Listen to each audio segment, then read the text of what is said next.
Hello friends, आज इस video में हम अमावस्या और पूर्णिमा दो बहनों की कहानी सुनेंगे। तो आइए सुनते हैं। पौराणिक कथाओं के अनुसार किसी राज्य में एक राजा और रानी थे।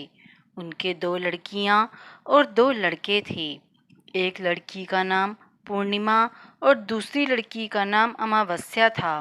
पूर्णिमा घर का सारा काम करती और भगवान की पूजा पाठ किया करती और गाय की सेवा भी करती थी। लेकिन अमावस्या ना तो घर का काम करती और ना ही भगवान की पूजा पाठ करती और ना ही गाय की सेवा करती। फिर भी राजा और रानी अपने दोनों बेटों और अमावस्या को बहुत प्यार करते थे, लेकिन पूर्णिमा से नफरत करते थे। राजा के दोनों लड़के और लड़कियां धीरे धीरे बड़े हो गए। राजा ने दोनों लड़कों का विवाह करवा दिया। इसके बाद रानी ने कहा कि दोनों लड़कियां भी विवाह के योग्य हो गई हैं, तो इनके लिए भी कहीं पर जाकर रिश्ता तय करके विवाह करवा दो। लेकिन अमावस्या का विवाह किसी बड़े घर में करना और पूर्णिमा को किसी गरीब घर में देना, क्योंकि पूर्णिमा को घर का काम करना और भगवान की पूजा पाठ करना और गाय की सेवा करना यही पसंद है। अब रानी ने राजा को दोनों बहनों का रिश्ता तय करने के लिए भेजा। तो राजा अपने पड़ोसी राज्य के राजकुमार से अमावस्या की शादी का रिश्ता तय कर देते हैं और उसी गांव में एक गरीब लड़के से पूर्णिमा की शादी का रिश्ता तय कर देते हैं। राजा अपनी रानी को दोनों बहनों की शादी के रिश्ते के बारे में बताते हैं। तो रानी अब सोचती है कि पूर्णिमा की भगवान कैसे मदद करते हैं, क्योंकि यह पूजा पाठ बहुत करती है और गाय की सेवा भी करती है। लेकिन पूर्णिमा के भाई और भाभी पूर्णिमा से बहुत प्यार करते थे, क्योंकि पूर्णिमा उनका घर के काम में हाथ बटाती थी और अमावस्या उन पर अपना रौब जमाती थी। राजा इसके कुछ दिनों बाद ही उनका विवाह करवा देते हैं और जब राजा और रानी उन दोनों लड़कियों को विदा करते हैं, तब अमावस्या को विदाई के समय बहुत सारी धन दौलत देते हैं और पूर्णिमा को कुछ भी नहीं देते हैं। इसके बाद दोनों बहनें अपने अपने ससुराल चली गई। अब एक दिन अमावस्या ने अपने घर शिव चर्चा रखी, जिसमें उसने पूरे गांव वालों को अपने घर बुलाया, लेकिन पूर्णिमा को नहीं बुलाया। जब गांव की औरतें अमावस्या के यहाँ जा रही थी, तब पूर्णिमा अपने दरवाजे के बाहर बैठी हुई थी। तो उन औरतों ने पूर्णिमा से कहा कि तुम्हारी बहन के यहाँ शिव चर्चा है, तुम नहीं चलोगी क्या? पूर्णिमा ने कहा, मुझे तो बुलाया ही नहीं, मैं कैसे चल सकती हूँ? औरतों ने कहा, बुलाया ही नहीं तो क्या हुआ, वहाँ तो भगवान की शिव चर्चा है, तुम चलो हमारे साथ। पूर्णिमा उन औरतों की बात मानकर उनके साथ पूर्णिमा चली जाती है। जब अमावस्या की नज़र पूर्णिमा पर पड़ती है, तो अमावस्या ने गुस्से में आकर पूर्णिमा से कहा कि तू यहाँ कैसे चली आई, तुम्हें तो मैंने बुलाया ही नहीं। खैर कोई बात नहीं, तुम आ ही गई हो तो चुपचाप बैठे रहना और इधर उधर मत घूमना। इस तरह से अमावस्या ने पूर्णिमा की गरीबी का मजाक उड़ाया। अमावस्या की यह बातें सुनकर पूर्णिमा की आंखों से आंसुओं की धारा बहने लगी और भगवान शिव से हाथ जोड़कर पूर्णिमा मन ही मन विनती करने लगी, हे भगवान, क्या पूजा पाठ करना, घर का काम करना और गाय की सेवा करना गलत है? आखिर मेरा क्या कसूर है? आप कब कृपा करेंगे मुझ पर? पूर्णिमा बारंबार भगवान से यही कहती रही। जितने में शिव चर्चा पूरी हो गई। अब अमावस्या भगवान का प्रसाद बांटने लगी, तो उसने सबको भगवान का प्रसाद दिया, लेकिन पूर्णिमा को नहीं दिया। पूर्णिमा बिना प्रसाद के ही घर लौटने लगी। तो रास्ते में उसने सोचा कि बच्चे प्रसाद मांगेंगे तो मैं उन्हें क्या कहूँगी। उसने सोचा, मैं अपने मायके अपने भाई और भाभी के यहाँ जाऊँगी और वहाँ से बच्चों के लिए कुछ लेकर आऊँगी। ऐसा सोचते हुए वह अपने घर आ गई और उसने अपने पति और बच्चों से कहा कि मैं अपने मायके जा रही हूँ। उन्होंने कहा ठीक है, और पूर्णिमा मायके के लिए रवाना हो गई। चलते चलते एक चबूतरा आया, जिस पर तुलसी का पौधा लगा हुआ था और उस चबूतरे पर एक बूढ़ी औरत बैठी हुई थी। वह कोई और नहीं, साक्षात तुलसी माँ थी। उस बूढ़ी औरत ने पूर्णिमा से कहा, बेटी तुम कौन हो और कहाँ जा रही हो? तो पूर्णिमा ने अपना परिचय दिया। तो उस बूढ़ी औरत ने पूर्णिमा से कहा, यह तुलसी का पौधा सूख रहा है, इसमें थोड़ा पानी डाल दो और इस चबूतरे की साफ सफाई कर दो, जिससे मुझे थोड़ी ठंडक मिलेगी। पूर्णिमा ने कहा, ठीक है माँ जी। उसने तुलसी में पानी डाला, चबूतरे की सफाई की और उस बूढ़ी औरत को भी नहला दिया। उसके पैर दबाए और कहा, और क्या काम है माँ जी? उसने कहा, कुछ नहीं, अब तुम जाओ और वापिस आते समय मुझसे मिलकर जाना। पूर्णिमा ने कहा, ठीक है माँ जी। और वह वहाँ से रवाना हुई। तो चलते चलते आगे एक शिव मंदिर आया। वहाँ पर भी एक बूढ़े बाबा मिले जो चबूतरे पर बैठे हुए थे। वह कोई और नहीं, साक्षात भगवान महादेव थे। उन्होंने पूर्णिमा से कहा, बेटी तुम कौन हो और कहाँ जा रही हो? पूर्णिमा ने अपना परिचय दिया। फिर उस बूढ़े बाबा ने पूर्णिमा से कहा, इस चबूतरे और इस मंदिर की साफ सफाई कर दो। बेटी पूर्णिमा ने कहा, ठीक है बाबा। और उसने चबूतरे और मंदिर की साफ सफाई भी की और पूजा पाठ की और उस बूढ़े बाबा को भी नहला दिया और कहा, और क्या काम है बाबा? उस बूढ़े बाबा ने कहा, और कुछ नहीं बेटी, अब तुम जाओ और वापस आते समय मुझसे मिलकर जाना। पूर्णिमा ने कहा, ठीक है बाबा। और वह वहां से रवाना हो गई और आगे चलते चलते काली माँ का मंदिर मिला। वहां भी एक बूढ़ी औरत चबूतरे पर बैठी हुई थी। उस बूढ़ी औरत ने पूर्णिमा से कहा, तुम कौन हो बेटी और कहाँ जा रही हो? पूर्णिमा ने अपना परिचय दिया। तब उस बूढ़ी औरत ने पूर्णिमा से कहा, बेटे यहाँ सब पूजा पाठ करने तो आते हैं, लेकिन मंदिर की साफ सफाई कोई नहीं करता, इसलिए इस चबूतरे और मंदिर की साफ सफाई कर दो। पूर्णिमा ने कहा, ठीक है माँ जी। तब पूर्णिमा ने मंदिर और चबूतरे की साफ सफाई की और पूजा पाठ किया और माता का श्रृंगार किया और उस बूढ़ी औरत को नहला दिया और बूढ़ी औरत के पैर दबाए। और पूर्णिमा ने कहा, और क्या काम है माँ जी? तब उस औरत ने कहा, कुछ नहीं, अब तुम जाओ और वापिस आते समय मुझसे मिलकर जाना। तब पूर्णिमा ने कहा, ठीक है माँ जी। इसके बाद वो वहां से रवाना हुई और थोड़ा आगे चलते चलते एक नदी आई। नदी के किनारे भी एक बूढ़ी औरत बैठी हुई थी। वह साक्षात गंगा मैया थी। उस बूढ़ी औरत ने कहा, तुम कौन हो बेटी और कहाँ जा रही हो? पूर्णिमा ने अपना परिचय दिया। इसके बाद उस औरत ने पूर्णिमा से कहा, इस नदी पर स्नान करने तो सब आते हैं, लेकिन यहाँ साफ सफाई कोई नहीं करता, इसलिए तुम इस किनारे पर साफ सफाई कर दो। पूर्णिमा ने कहा, ठीक है माँ जी। और पूर्णिमा ने वहाँ पर साफ सफाई की और कहा, और क्या काम है माँ जी? उस बूढ़ी औरत ने कहा, कुछ नहीं बेटी, अब तुम जाओ और वापिस आते समय मुझसे मिलकर जाना। इसके बाद पूर्णिमा नाव में चढ़ने लगी तो नाव फूलों से सजी हुई थी। वह नाव में बैठकर नदी के दूसरे किनारे पर उतर गई। इसके बाद वह अपने पीहर घर पहुंच गई। वहां पर पूर्णिमा के भाई भाभीियों ने उसे देखा तो वो बहुत खुश हुए और उन्होंने पूर्णिमा की बहुत खातिरदारी की और खूब सारी बातें की और कहा कि बच्चों को भी साथ लेकर आती।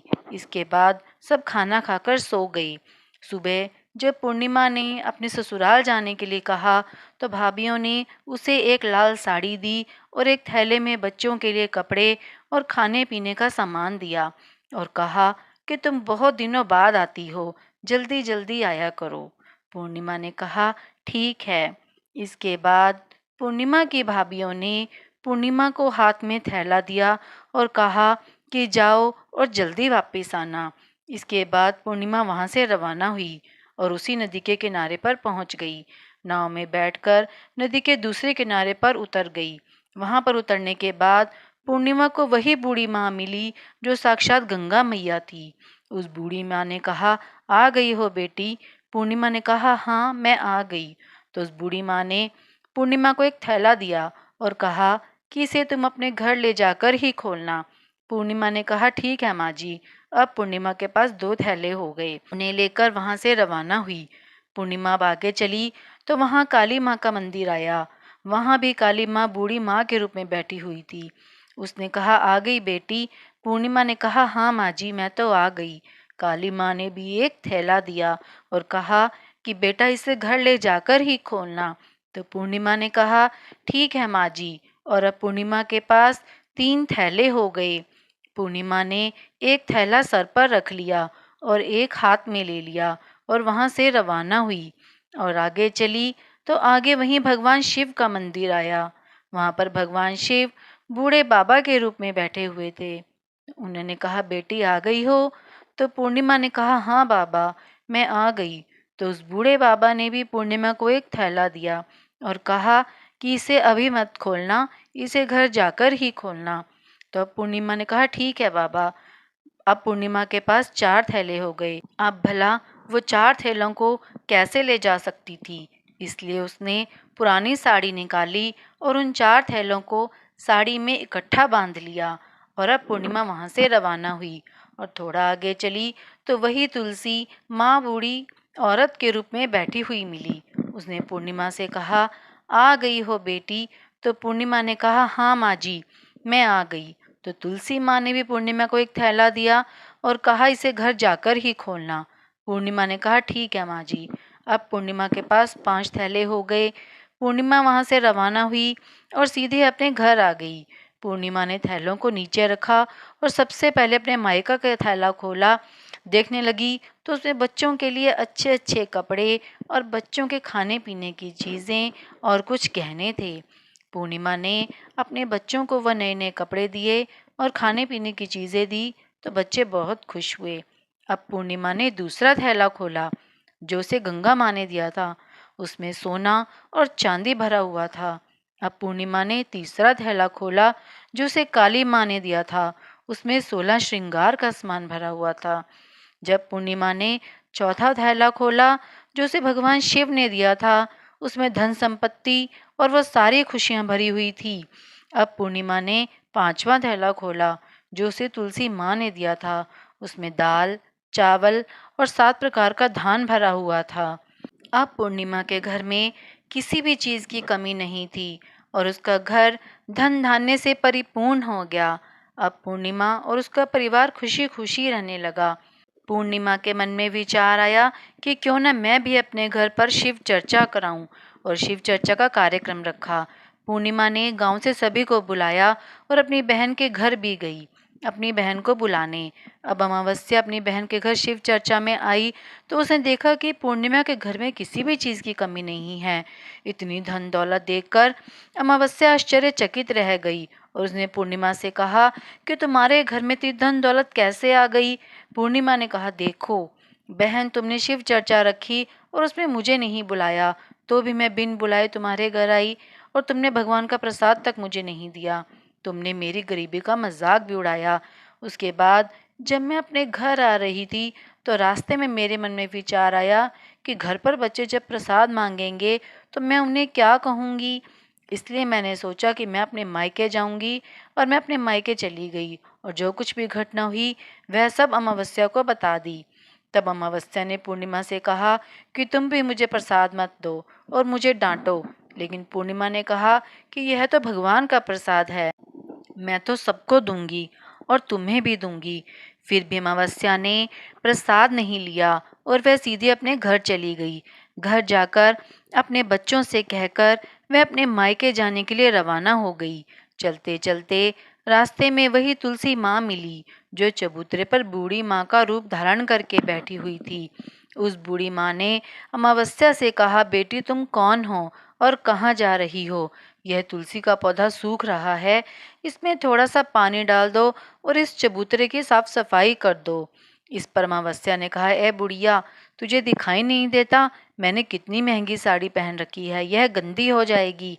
ऐसा कहकर वह आगे चली गई तो भगवान शिव मिले, उनको भी उसने ऐसा ही कहा। उसके बाद आगे चली तो माँ काली मिली तो काली माँ को भी उसने ऐसा ही कह दिया। आगे चली तो गंगा मैया मिली, गंगा मैया को भी उसने मना कर दिया। इसके बाद वह नाव में बैठने लगी तो नाव में फूलों की जगह कांटे थे जो उसके पैरों में चुभ गए और वह दूसरे किनारे पर उतरकर अपने मायके चली गई। जहाँ उसकी भाभीयों ने देखा तो आपस में धीरे से बोली, काम की न काज की, 2.5 मन अनाज की, ये बला कहाँ से आ गई। अब आ ही गई है तो ठीक है, पूर्णिमा तो अपने काम में हाथ बटाती थी, यह कोई काम तो करेगी नहीं। अब उन्होंने खाना बनाया और खाकर सो गए। अमावस्या सुबह उठी और अपने भाभीयों से कहा कि मैं अपने ससुराल जा रही हूँ। तो उन्होंने कहा ठीक है जाओ। अमावस्या बोली, पूर्णिमा को तो तुमने एक थैला दिया था, मुझे कुछ नहीं दोगी क्या। भाभीयों ने कहा तुम घर जाओ, थैला तुम्हारे घर पहुंच जाएगा।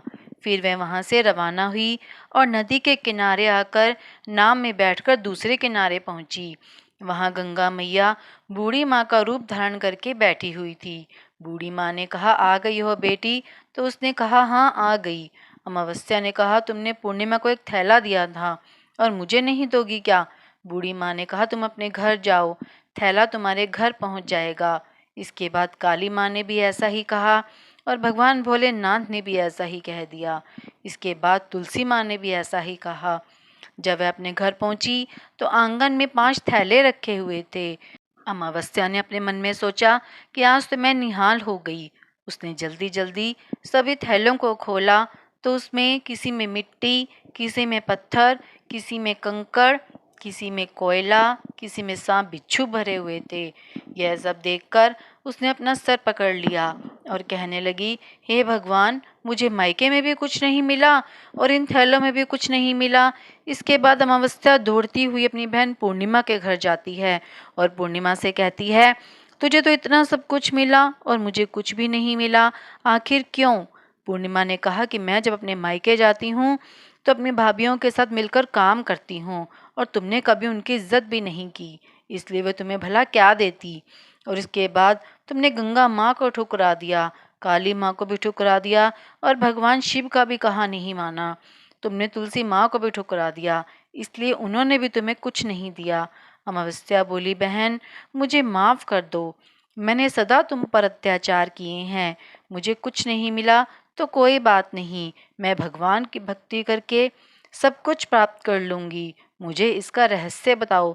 तो पूर्णिमा ने कहा, तुम 3 सूत्र का ज्ञान ले लो।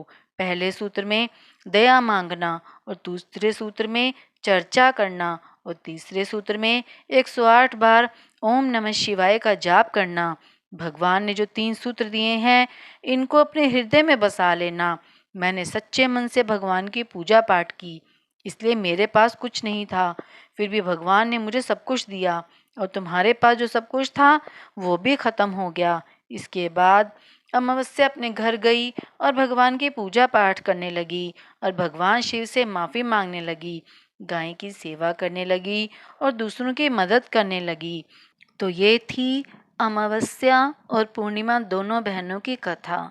अगर आपको मेरा वीडियो पसंद आया हो तो मेरे चैनल को लाइक, शेयर और सब्सक्राइब करें।